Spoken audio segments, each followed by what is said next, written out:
నమస్కారాలు తెలియజేసుకుంటూ మింది గ్రామం ఎంతో చరిత్ర కలిగినటువంటి గ్రామం. నలుగురు శాసనసభ్యులు ఇచ్చినటువంటి గ్రామం. అదేవిధంగా మంత్రుల్ని, పార్లమెంట్ సభ్యుల్ని కూడా ఇచ్చినటువంటి చరిత్ర కలిగినటువంటి గ్రామం మింది గ్రామం. మింది గ్రామానికి సంబంధించినటువంటి ప్రధానమైనటువంటి సమస్య మీద గత 45 రోజులుగా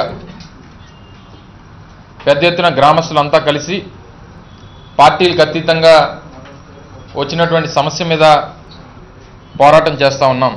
ఉన్నటువంటి రహదారులు కానీ, గ్రామాల చుట్టుపక్కల ఉన్నటువంటి ప్రాంతాలకి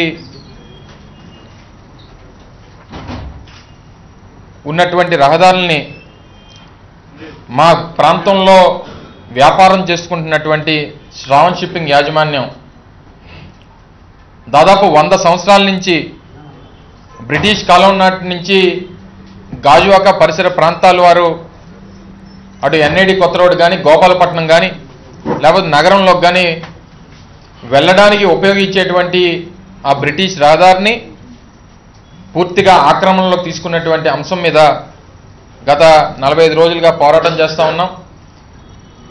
ఈరోజు గాజువాక ప్రాంతంలో ఉన్నటువంటి పెదగంటాడు కానీ, బీసీ రోడ్ కానీ, ఇండస్ట్రియల్ ప్రాంతంలో ఉన్నటువంటి శ్రీహరిపురం కానీ, మల్కాపురం కానీ, ఆ ప్రాంతంలో ఉన్నటువంటి గ్రామస్తులంతా కూడా నగరం నుంచి ఆ ప్రాంతాలకు వెళ్ళడానికి అత్యంత సమీపంగా ఉన్నటువంటి ఈ రహదారిని వాడేటువంటి పరిస్థితులు గత 40 రోజుల క్రితం వరకు ఉండేవి.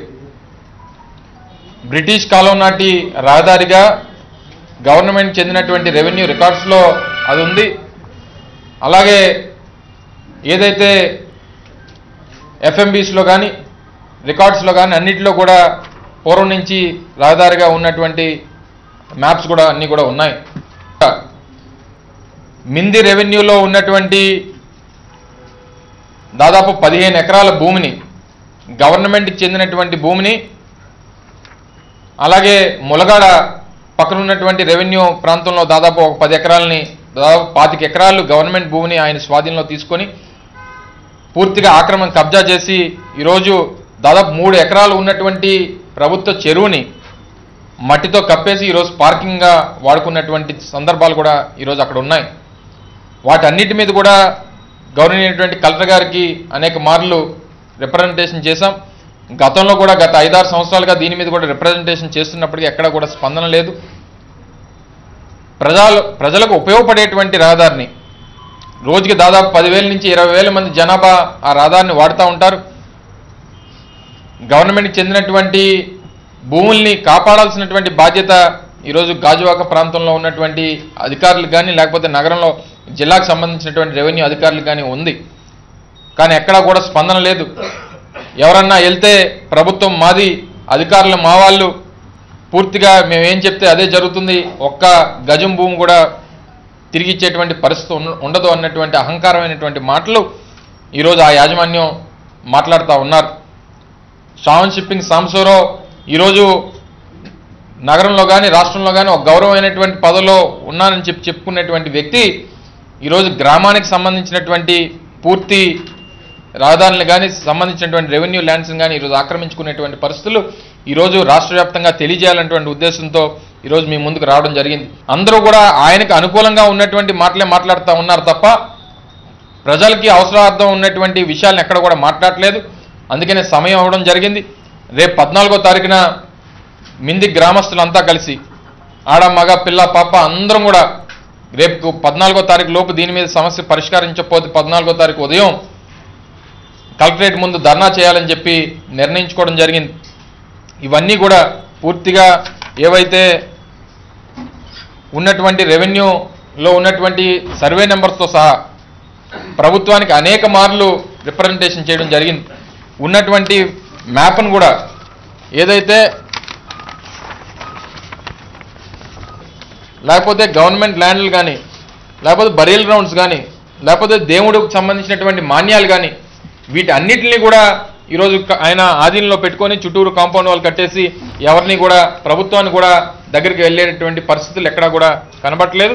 వీటన్నిటిని కూడా పరిరక్షించాలని చెప్పి ఈరోజు ప్రభుత్వ అధికారులందరినీ కూడా కోరుతా ఉన్నాం. మీరు కూడా సోదరుల పాత్రికేయ మిత్రులు కానీ మీడియా సోదరులు కానీ ప్రజల పక్షాన మీరు కూడా పోరాటం చేయాలన్నటువంటి ఉద్దేశంతో మిమ్మల్ని అందరూ కూడా కోరడం జరిగింది. దాంతోపాటు మొన్న 4 రోజుల క్రితం మీరందరూ కోరమండల్లో జరిగినటువంటి పబ్లిక్ హియరింగ్కి మీరందరూ రావడం జరిగింది. అది పూర్వం నుంచి ఉన్నటువంటి మా 60 అడుగుల బ్రిటిష్ రోడ్ని మాకు తిరిగి ఇప్పించాల్సిందిగా ప్రభుత్వాన్ని కోరుతా ఉన్నాం.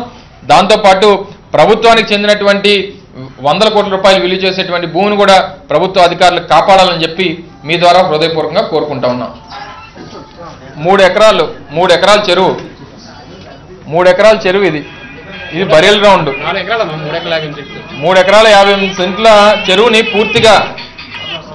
పూర్తిగా కప్పేసి పూర్తిగా గ్రావెల్తో కప్పేసి దాన్ని పార్కింగ్ కింద వాడుకుంటా ఉన్నాడు ఆయన. అలాగే ఇక్కడ ఉన్నటువంటి దేవుడి మాన్యం, దేవుడికి సంబంధించినటువంటి భూమిని కూడా వదలకుండా ఉన్నాయి. అలాగే బరియల్ గ్రౌండ్ చివరికి చనిపోయిన ప్లేసులను కూడా ఎక్కడైతే మనం పూడుస్తామో లేకపోతే అంత్యక్రియలు చేసుకుంటామో ఆ ప్రాంతాన్ని కూడా కబ్జా చేశారు. అలాగే జీవీఎంసీ పార్కు, గవర్నమెంట్ ల్యాండ్స్ వీటన్నిటిని కూడా క్లియర్గా మార్క్ చేస్తుంది. ఏదైతే మేము 60 అడుగుల రోడ్ అని చెప్తా ఉన్నామో ఈ రోడ్ని కూడా పూర్తిగా కబ్జా చేసేటువంటి కార్యక్రమం చేశాడు. దీన్ని పూర్తిగా కాపాడమని చెప్పి కోరుతా ఉన్నాం. ప్రజలకు ఉపయోగపడేటువంటి రోడ్, ప్రభుత్వ భూముల్ని పరిరక్షించమని చెప్పి మీ ద్వారా ప్రభుత్వ అధికారులని హృదయపూర్వకంగా కోరుతా ఉన్నాం. ఈరోజు వేదిక మీద ఉన్నటువంటి పెద్దలు ఎంసీపీఐ నాయకులు, మా గ్రామానికి చెందినటువంటి పెద్దలందరూ కూడా రావడం జరిగింది. పెద్దలు రెడ్డిపల్లి నానాజీరావు గారు ఎంసీపీఐ నాయకులు, రాష్ట్ర ఎంసీపీఐ నాయకులు, అలాగే ఈటి శ్యామలరావు గారు తెలుగుదేశం పార్టీ సీనియర్ నాయకులు, అలాగే ప్లాంట్ ఉద్యోగస్తులు మంగ వెంకటరావు ఐఎన్టీసీ నాయకులు, గ్రామంలో ఉన్నటువంటి యువజన సంఘానికి నాయకులు, పార్టీలకు అతీతంగా గ్రామంలో ఉన్నటువంటి వివిధ రాజకీయ పార్టీల నాయకులు అందరూ కూడా, రాజకీయ నాయకులతో పాటు యువకులు, మహిళలు అందరూ కూడా దీనికి సంబంధించి ఒక జేఏసీని ఫామ్ అయ్యి జాయిన్ చేసినటువంటి గ్రామం. అంటే ఎప్పుడు కూడా పరిశ్రమలు వస్తే చుట్టుపక్కల ఉన్నటువంటి ప్రాంత ప్రజలందరూ కూడా ఉద్యోగ అవకాశాలు వస్తాయన్నటువంటి ఆలోచనతో హిందుస్థాన్ జింక్ అనేది అత్యంత ఎక్కువ కాలుష్యం ఇచ్చినటువంటి దీనిగా ఆ పక్కన ఉన్నటువంటి చుక్కవానిపాలెం గ్రామం కానీ లేకపోతే మా మింది గ్రామంలో కానీ ఎంతోమంది కాలుష్య బారిన పడి అనారోగ్యంతో పుట్టినటువంటి పిల్లలు కూడా చాలామంది ఉన్నారు. అయినప్పటికీ ఆ రోజు జింకు రావడానికి దానికి భూములు ఇచ్చింది కూడా మింది గ్రామస్తులే అంతా కూడా. ఈరోజు మిందికి ఇచ్చినా లేకపోతే బిహెచ్పివి ప్లాంట్కి ఇచ్చినా లేకపోతే ఏపీఐసి వారికి ఇచ్చినా అన్నీ కూడా మింది గ్రామస్తులకు చెందినటువంటి రెవెన్యూ ల్యాండ్స్. సో ఇవన్నీ కూడా ఒక ఆలోచనతో ఆ రోజు ఆ ప్రాంతంలో పరిశ్రమలు వస్తే ప్రజలకి అందరికీ ఉపయోగపడుతుంది, ఉద్యోగాలు వస్తాయన్నటువంటి ఆలోచనతో ఇచ్చాం. ఈరోజు హిందుస్థాన్ జింక్ పూర్తిగా మూతపడిపోయినటువంటి పరిస్థితి ఉంది. ఫార్మాన్లు ఇవన్నీ. ఈరోజు ఇంకొక విషయం కూడా చెప్పాలి, పక్కన వచ్చినటువంటి శ్రావణ్ షిప్పింగ్ దాంట్లో కూడా ప్రధానమైనటువంటి అంశం ఒకటి ఏంటంటే గతంలో అమోనియం నైట్రేట్కి సంబంధించినటువంటి స్టోరేజ్ కోసం ఒక పబ్లిక్ హియరింగ్ జరిగితే ఆ రోజు గ్రామస్తులందరం కూడా పూర్తిగా దాన్ని అడ్డుకొని అరెస్టులు కూడా అవడం జరిగింది. ఎక్కడా కూడా అమోనియం నైట్రేటు దాదాపు 30 నుంచి 30 టన్నులు దాటి స్టోరేజ్ చేయడానికి ఎక్కడా కూడా ఎవరికి కూడా హక్కు లేదు. కానీ ఈరోజు మీరు ఒకసారి వెళ్ళి పరిశీలన చేస్తే దాదాపు 2000 నుంచి 3000 టన్నులు అమోనియం నైట్రేట్ ఈరోజు శ్రావణ్ షిప్పింగ్లో స్టోరేజ్ చేస్తూ ఉన్నారు. అనేక మార్లు పొల్యూషన్ కంట్రోల్ బోర్డుకి మేము కంప్లైంట్లు కూడా ఇవ్వడం జరిగింది. ఏ ప్రమాదవశాత్తు ఏ చిన్న ఘటన జరిగినా చుట్టుపక్కల ఉన్నటువంటి 4-5 గ్రామాలంతా కూడా పూర్తిగా నేలమట్టం అయిపోయేటువంటి పరిస్థితి, సజీవదానం అయిపోయేటువంటి పరిస్థితి ఉంటుంది. అనేక మార్లు చెప్పడం జరిగింది. అనేక లోటుపాట్లు ఉన్నాయి. ఏదో గ్రామంలో ఉన్నటువంటి ప్రజానికం అంతా కూడా కొంచెం పెద్ద మనసుతో పరిశ్రమలు వస్తే బాగుపడుతుంది అన్నటువంటి ఆలోచన దాన్ని ఏదో చేతకాంతనంగా తీసుకుంటే మాత్రం ఇబ్బందులు పడతారు. ఈరోజు చుట్టుపక్కల ఉన్నటువంటి కొంత సౌహృదయం కలిగినటువంటి గ్రామంలో ఉన్నటువంటి నాయకులు కమ్యూనిస్టు గ్రామంగా పూర్వం నుంచి ఉన్నటువంటి పరిస్థితి. తప్పకుండా ప్రజా సమస్యల మీద పోరాటం చేస్తాం. దాన్ని చేతకాంతనంగా తీసుకుంటే మాత్రం ఊరుకునేటువంటి పరిస్థితి ఉండదు అన్నటువంటి విషయాన్ని మరొకసారి తెలియజేస్తున్నాం. దానికి సంబంధించి దాదాపు 45 రోజులుగా దాదాపు 100 సంవత్సరాలు చరిత్ర కలిగినటువంటి మా రహదారిని శ్రావణ్ షిప్పింగ్ యాజమాన్యం పూర్తిగా ఆక్రమణలోకి తీసుకుందన్నటువంటి అంశం మీద పోరాటం చేస్తూ ఉన్నాం. పార్టీలకు అతీతంగా గ్రామంలో ఉన్నటువంటి రాజకీయ పార్టీలు కానీ పెద్దలు కానీ అందరం కలిసి జాయింట్ యాక్షన్ కమిటీని ఫార్మ్ అయ్యి దీని మీద పోరాటం చేస్తున్నటువంటి తరుణంలో మా రోడ్డుతో పాటు దాదాపు 25 ఎకరాలు ప్రభుత్వ భూమిని కూడా ఆ యాజమాన్యం కబ్జా చేసిందన్నటువంటి అంశాన్ని కూడా ప్రభుత్వం దృష్టికి తీసుకెళ్లడం జరిగింది. ఎక్కడ కూడా 45 రోజులుగా స్పందన లేదు. గతంలో ఒకసారి కలెక్టర్ గారు వచ్చారు, ఆర్డీఓ గారు వచ్చారు, కానీ సమస్యకి పరిష్కారం మాత్రం ఎక్కడ కూడా చూపించేటువంటి పరిస్థితి కనబడలేదు. పూర్తిగా ఆ గాజువాకలో ఉన్నటువంటి రెవెన్యూ అధికారులు కానీ, పోలీస్ అధికారులు కానీ, లేకపోతే కార్పొరేషన్ అధికారులు కానీ అందరూ కూడా వన్ సైడెడ్గా యాజమాన్యం తరపునే మాట్లాడుతున్నారు తప్ప ప్రజలకు సంబంధించినటువంటి అంశం మీద, ప్రజల సమస్య మీద మాట్లాడేటువంటి ధైర్యం, సాహసం ఎవరు కూడా చేయట్లేదు.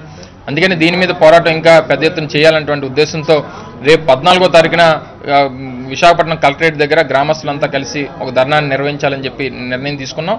దానికి నగరంలో ఉన్నటువంటి, జిల్లాలో ఉన్నటువంటి వివిధ రాజకీయ పార్టీల పెద్దలను కానీ, లేకపోతే ట్రేడ్ యూనియన్ పెద్దలు కానీ అందరం కూడా ఆహ్వానిస్తూ తప్పకుండా దీన్ని ఒక ప్రభుత్వం మీద ఒత్తిడి తీసుకొచ్చేటువంటి కార్యక్రమం చేసి గ్రామానికి సంబంధించినటువంటి రహదారిని, అలాగే ప్రభుత్వానికి చెందినటువంటి భూముల్ని కాపాడేటువంటి ప్రయత్నం తప్పకుండా చేస్తాం. ఎక్కడా కూడా వెనకడి వేసేటువంటి పరిస్థితి లేదు. యాజమాన్యం మీద చర్యలు తీసుకోవాలి. అలాగే గ్రామానికి చెందినటువంటి, గ్రామంతో పాటు గాజువాక పరిసర ప్రాంతాల్లో ఉన్నటువంటి ప్రజానికానికి ఉపయోగపడేటువంటి 60 అడుగుల బ్రిటిష్ రహదారిని కూడా పునరుద్ధరించాలని చెప్పి మీ ద్వారా కోరుతా ఉన్నాం.